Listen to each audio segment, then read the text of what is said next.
It is July 10th, 2023. I had to think for a minute. 75 years ago today, my father had to go back to work in the oil fields in Long Beach after taking a week off to be with my mother when she had the new baby.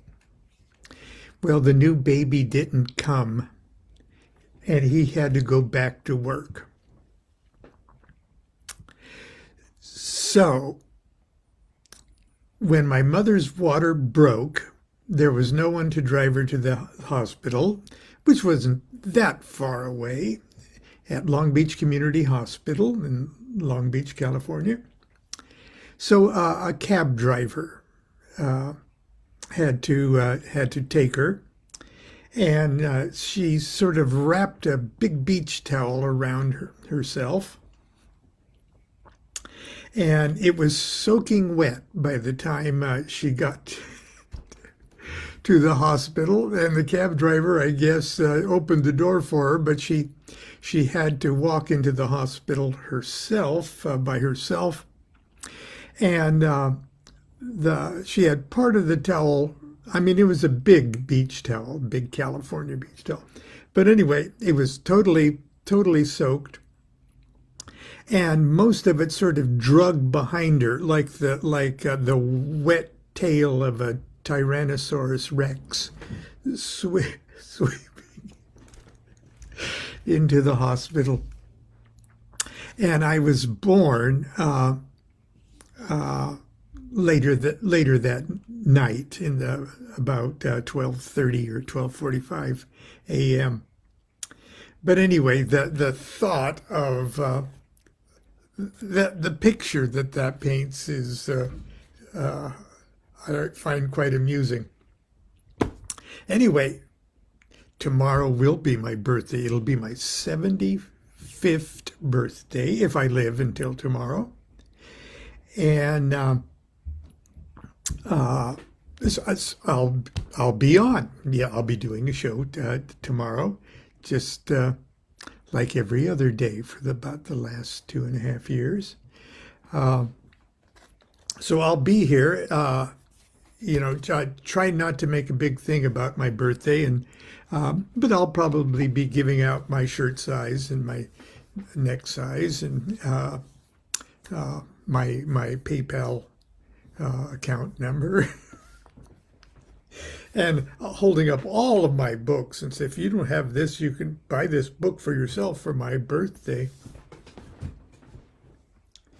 Or maybe not. I'll think of something else. Anyway, today the reason I'm showing you this is because just as we're finishing up talking about the thelemic pentagram rituals, and we just figured yesterday might have been the end of that with the end of our discussion on Liber V Reguli. But there's a climax of Liber V Reguli. Well, why do you do it? Well, the easiest answer is you do the elaborate ritual using the Nuit and Hadit and Babylon and Therian and Averse pentagrams and upside down magician and a clockwise zodiac. You do it all to get yourself hyped up, I guess, or to get yourself actually tuned up to say a handful of special magic words, magic formulaic words. Now, in fiction, we see superheroes going Shazam, and to say the magic word. And in stage hypnotism, we say Hocus Pocus, Abracadabra, magic words. Well, those magic words, the idea of magic words has a foundation in real life magic. And, but they're only powerful in so much as the magician sort of has something internally going on that is activating what that formula represents. And toward the end of the Liber Reguli, like we did yesterday, you go, before me the powers of La, L, Lamed, A. Before me the powers of La. Okay. Behind me the powers of All. All. Oh, there we go. Well, it's easier, I guess we could just do it this way.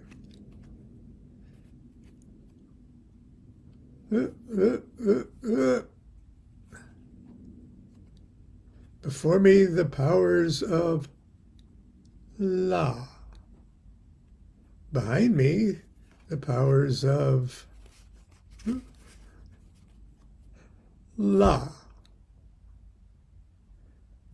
Okay, put them together there. Allah, which is pretty damn cool. Now AL adds to 31, and obviously LA adds to 31 too. 31's big number in Thelema. But remember, we did before me the powers of La as you're facing west. Behind me the powers of All facing east. On my right hand, which would be north if we're facing west, is the powers of La. On my left hand, the powers of All to the south. But above me, the powers of SHT, S-H-T. Beneath me, the powers of SHT. And within me, the powers. Okay.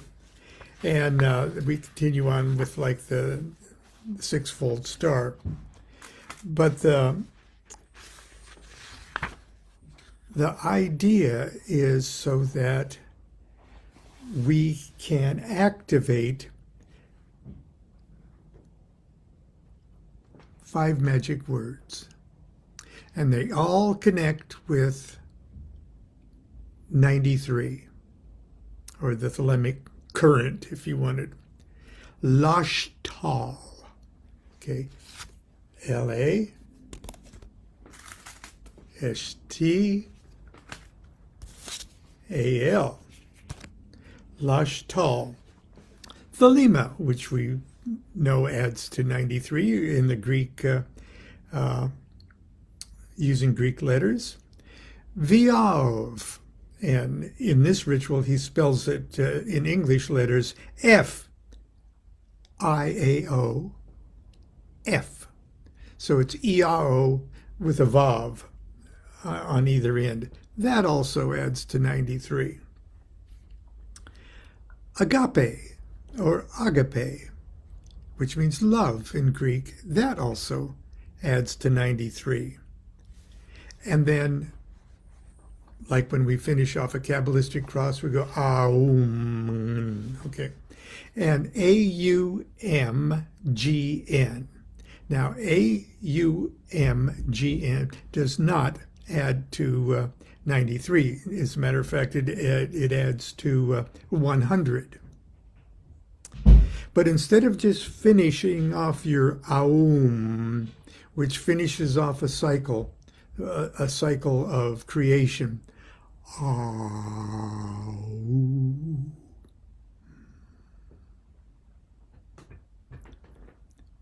the M is expanded to a G-N at the end.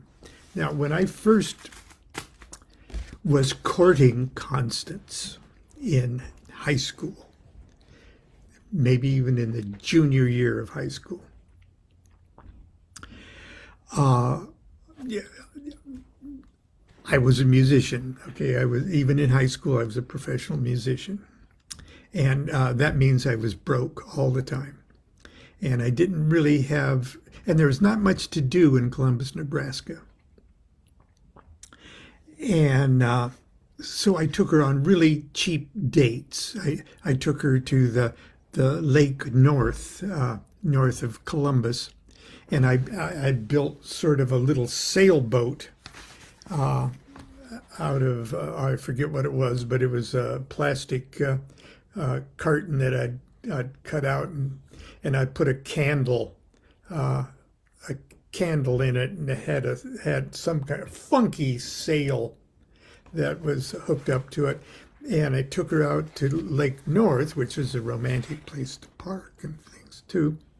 And I also had a tiny, primitive, old portable television, and I had it in my car, and there were power poles for campers at Lake North, and I could plug the TV in. We could eat pizza in the car, and, you know, pet. And I'd take her out to Lake North, and I lit that candle and set the boat sailing, and that wind picked it up, and we'd watch the candle and the boat go off to eventually sink someplace. But anyway, what the point is, I'd take her on cheap dates. And I took her skateboarding to the first one. I took her skateboarding at the basement of the Methodist Church, because it had a beautiful slick floor that you could skateboard on. And in my scouting for places to skateboard, I had discovered that the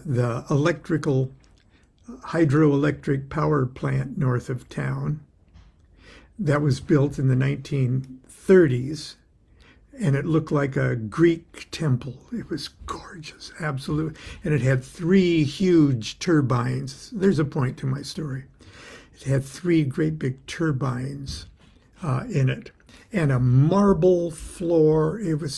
It looked like a temple. It looked better than any church in town, and had sort of Art Deco-y kind of stuff. It was built in the 30s. I took her there on a date because those 3 generators were constantly going. They would shake your body, and you would stand at sort of a balcony over it and overlooking the things, and they'd be going,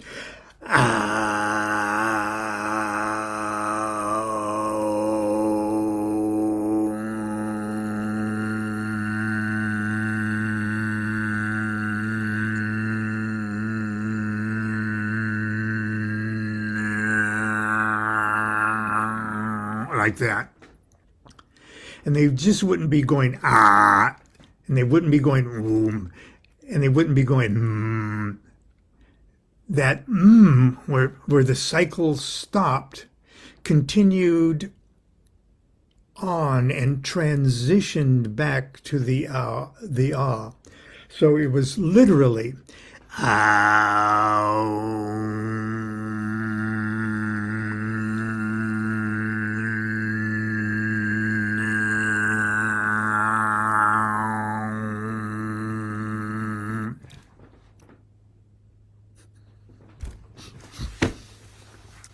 I may have to just delete this whole thing. But the thing was, it was an eternal sound. It was not the total end of a creational cycle that M would do. It was, okay, what transcends that? What continues that? What makes that sound eternal? And that sound eternal could be spelled AUMGN. And the MGN part, that magic transitional link part that links the beginning of eternity with the end of eternity, is MGN, and that adds to 93. LAShTAL, Thelema, Viov, Aum.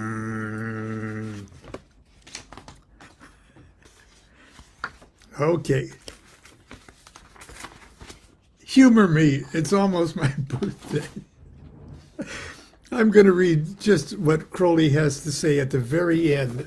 Okay, at the end of this is what appears at the end of Liber V, Reguli, and there's the final gesture, which was the similar to its equivalent of the Kabbalistic cross. Nuit, hadit, rahur kuit.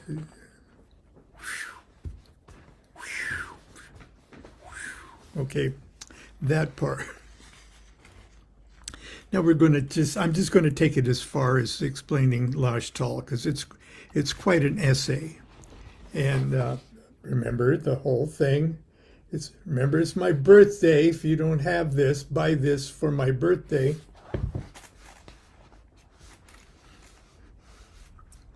Here followeth an impression of the ideas implied in the paean, or the sacred poem.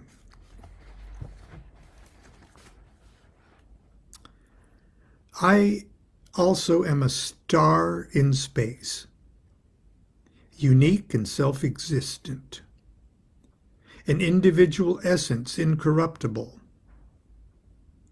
I also am one soul, identical with all and none.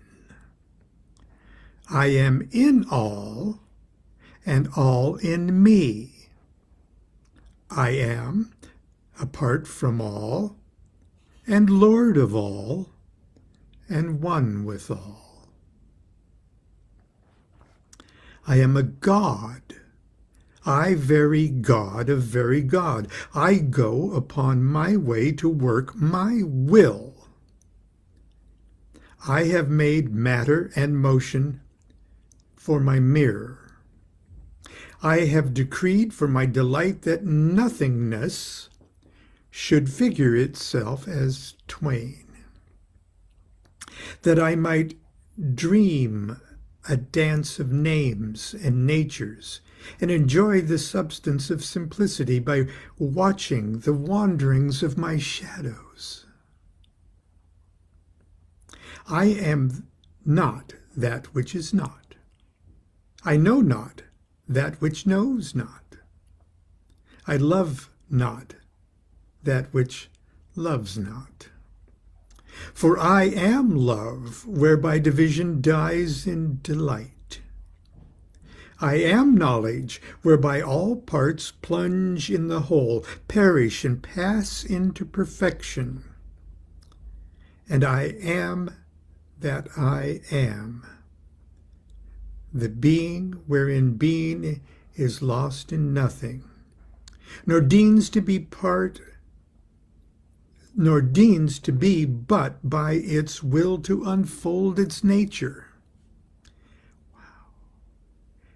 Its need to express its perfection in all possibilities. Each phase a partial phantasm, and yet inevitable and absolute. I am omniscient,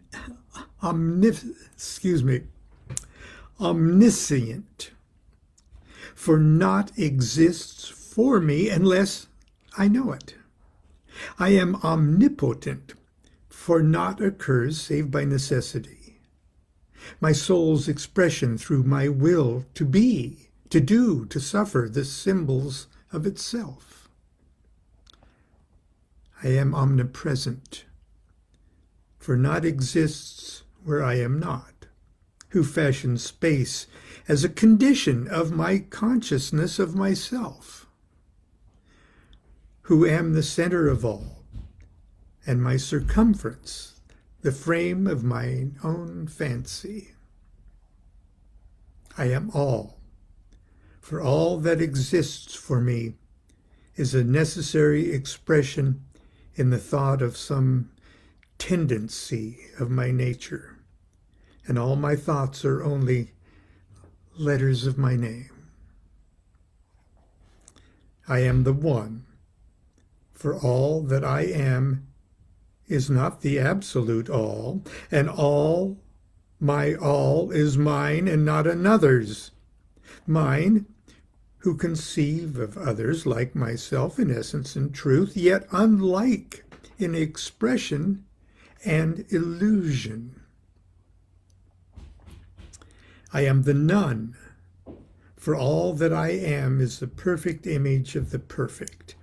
Each partial phantom must perish in the clasp of its counterpart.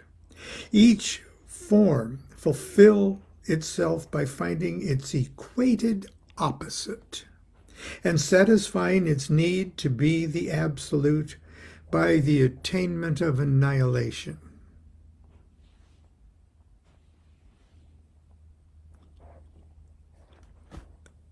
That's a pretty little tasty comment there. And as you read it, you go, wow, that's mind-blowing. That's Tao Te Ching-y. That's heavy. Crowley was on a roll when he wrote that. But why did he put it here? He put it here to talk about Losh Tal. He goes on, the word Losh Tal includes all of this. LA, LA not, AL 2. L is justice. The katis, okay, katis means it's a Greek word for comb, because the comb, that particular kind of fashion, that model of cone was reminiscent of the yoni. Okay. L is justice, the katis, fulfilled by the phallus, not and to, because plus and minus have united in love under will. AL is the fool, or A is the fool, not in thought. Okay, a fool is not in thought, like Parsifal. So in a sense, the divine emptiness can only be compared to the divine allness. Okay, A is the fool, not in thought, Parsifal, not in word, Harpocrates, who is silent, not in action, which is Dionysus. He is the boundless air, the wandering ghost, but with all possibilities. He is not that the two have made by love under will. Now, L.A.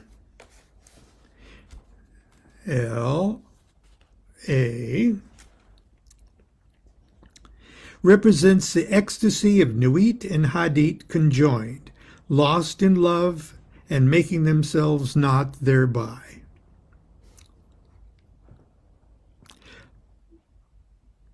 Like in a very wonderful natural lovemaking session, the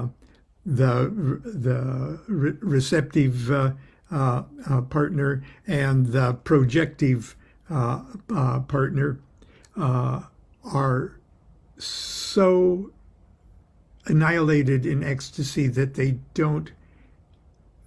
are no longer two. They're one, and on a good occasion they also become nothing. Okay. Their child is begotten and conceived, but is in the phase of not yet, not also as yet. LA is thus the universe in that phase with its potentialities of manifestation. AL, on the other hand, on the contrary, though it is essentially identical with LA, shows the fool manifesting through the equilibrium of contraries. The weight is still nothing, but it's expressed as if it were two equal weights in opposite scales, just like the equal weights in opposite scales. There's that feather of Mott and everything else there. And we see that in Libra. And we see that in its qliphothic form as, whoa, the scales are all screwed up. Okay. Sht. Okay, here's sht.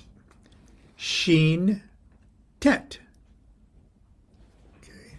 And this would be the old Last Judgment card, but the art card in the Thoth Tarot and our Tarot Ceremonial Magic, and the Tet card in the old Strength card, or the Leo card, Lust.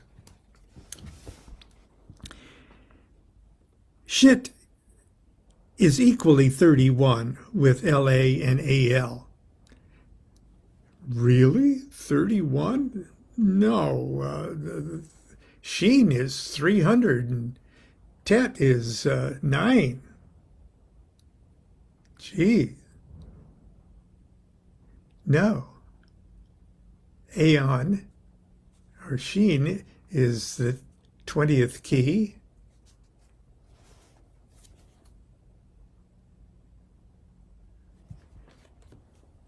And Libra, or the Tet card, is 11. 20 plus 11 is 31. There's your 31 right there. It's not the Hebrew letter numeration. It's the key number. Sht is the key number, 31. Sht is equally 31 with LA and AL, but expresses the secret nature which operates the magic or the transmutations. Sht is the formula of this particular aeon. Another aeon might have another way of saying 31. Sht is fire. Okay. T is force. So, force and fire. Conjoined, they express Rahur Kuit. The angel, which is another word for the Aeon card, or the Judgment card, the angel represents the stele, 666, showing the gods of the Aeon, while strength is a picture of Babylon and the beast, the earthly emissaries of those gods. Sht is the dynamic equivalent of LA and AL. SH shows the word of the law, being triple, as 93 is thrice 31. So,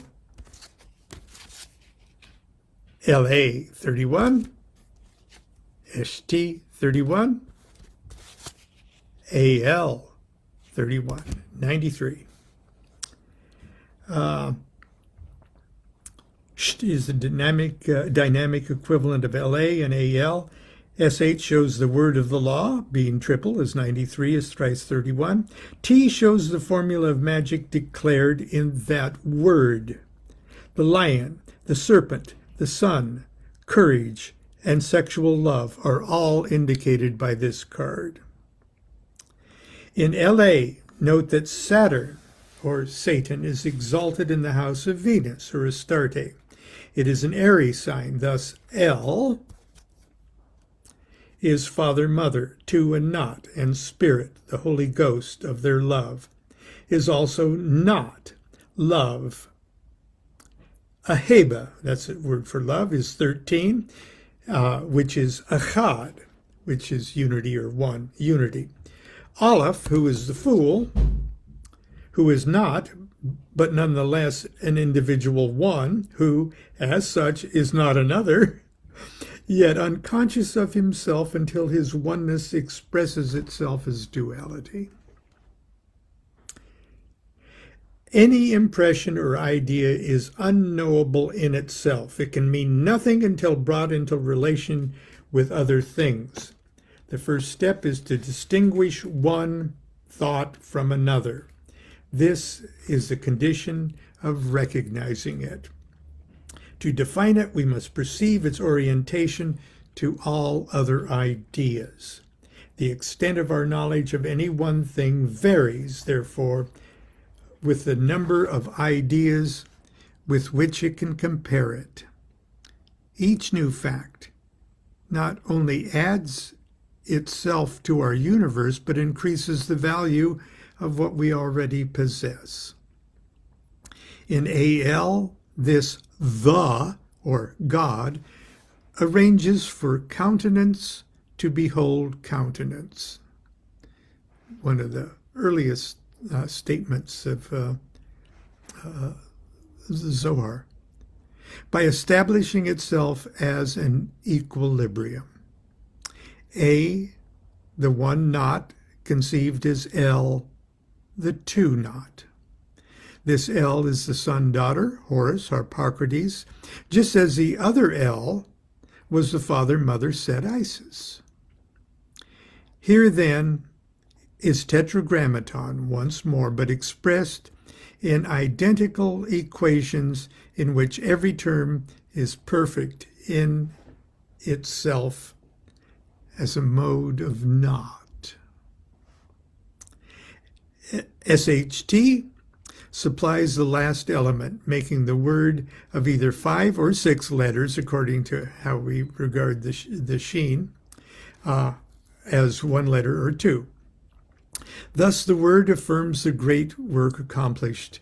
5 equals 6. Sht is, moreover, a necessary resolution of the apparent opposition of LA and AL. For one could hardly pass to the other without the catalytic action of the third identical expression, whose function should be to transmute them.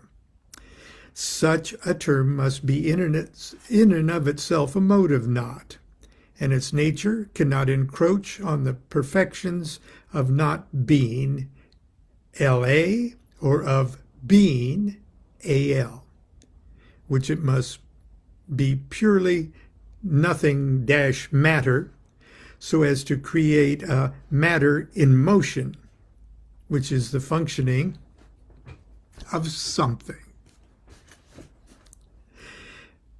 Thus, sht is motion in its double phase, an inertia composed of 2 opposite currents, and each current is also thus polarized.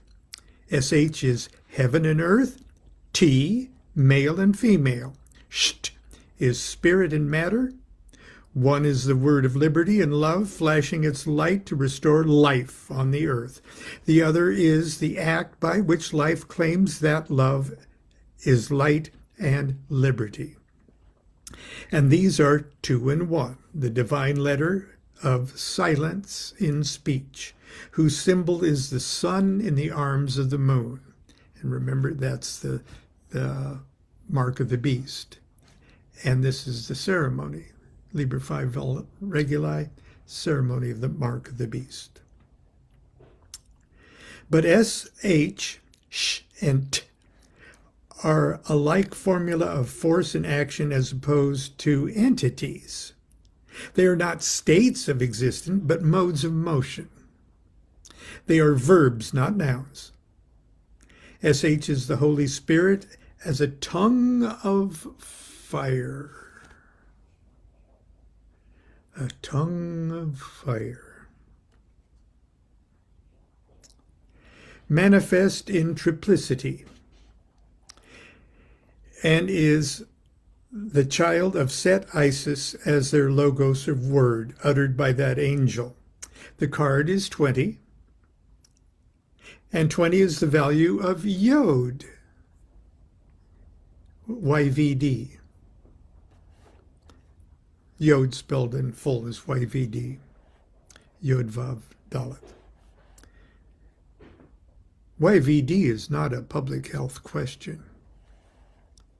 I couldn't resist. The card is 20, and 20 is the value of Yod, the secret seed of all things, the virgin, the hermit, Mercury, the angel or herald. Expressed in full as DuQuette said, IVD or YVD. SH is the spiritual congress of heaven and earth. But T is the Holy Spirit in action as a roaring lion. Or as the old serpent instead of as an angel of light.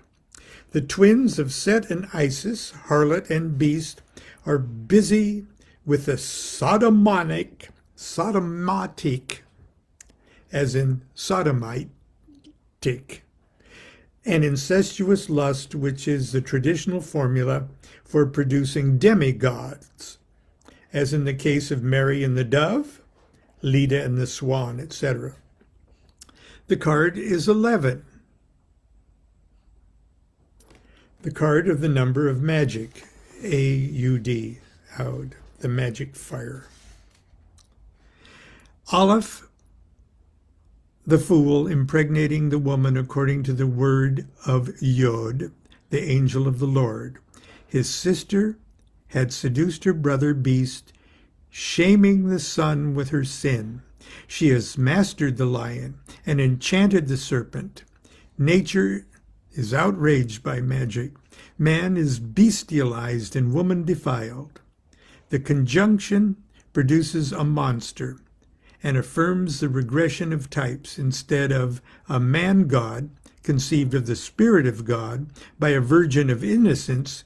We are asked to adore the bastard of a whore and a brute begotten in shamefullest sin and born in the most blasphemous bliss. That's quite a little essay that finishes off Crowley's comments on Liber V Reguli. Plenty of food for thought. And I probably don't need to remind you that when attempting to interpret or meditate on Kabbalistic imagery, often the most hideous and disturbing images are the gateway to the most profound and awesome secrets and truth. It's all a part of the union of opposites in how you think. Anyway, Losh Tal, Velima, Viav, Agape. That's it. Tomorrow, if I forgot to remind you, tomorrow is my birthday, and I'll be 75, and I'll remind you about that tomorrow too, because no one else in the universe has ever had a birthday. Until my birthday, continue to be good to yourself, be good to each other. Do what thou wilt shall be the whole of the law. Love is the law, love under will, Losh Tal.